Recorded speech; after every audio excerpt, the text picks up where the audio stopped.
Let's talk about hyperbaric oxygen therapy. Hands down, this is one of the most incredible therapies. It's not weird. It's very credible. It's been thoroughly researched with hardcore science by the military. It's in hospitals, and people are even getting reimbursed from their insurance. So how does it work? When you breathe air, you're only getting 21% actual oxygen. So hyperbaric oxygen therapy raises that oxygen to nearly 100%, and you're put in this pressurized, closed environment. So the oxygen can not just go into your lung, it goes right into your tissues, and it goes into your blood, and your blood carries it to the organs, and it basically feeds the different tissues that have hypoxia. Okay, that's areas where there's no oxygen. It could be from some trauma or infection or from anything. So simply, it's driving a high amount of concentrated oxygen into injured tissues. It also has the capacity to stimulate stem cells by 800%.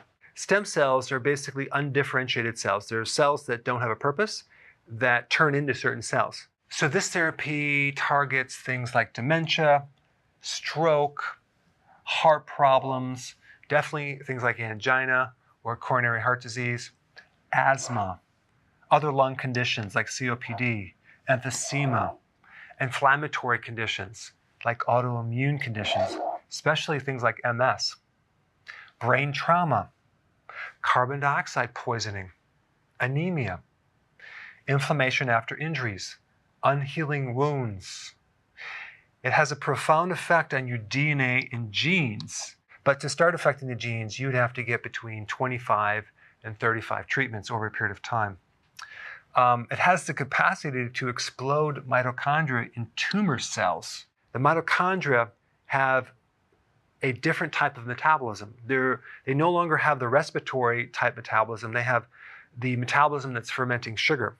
And when that happens, these tumor or cancer cells don't die anymore. They live forever and they keep growing. They keep dividing. So we don't want them in our bodies. This is a great therapy for tumors and even cancer. One common factor of tumors is something called angiogenesis. And that basically is the new blood vessels that feed the tumor. Because the tumor needs a lot of oxygen and nutrients. In fact, it tends to hog all the fuel, the glucose. But without those blood vessels, it can't survive. So this therapy has the ability to shrink or inhibit angiogenesis.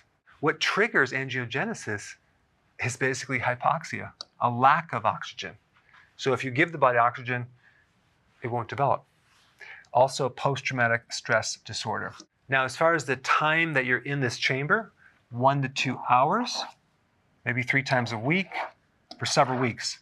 It really depends on what you're using it for. Is it something there's a lot of damage for, or you're doing it for maintenance or anti-aging? So you can get this several ways. One is just doing a search in your area, hyperbaric oxygen therapy near me, and finding a place that you can go to and get this done.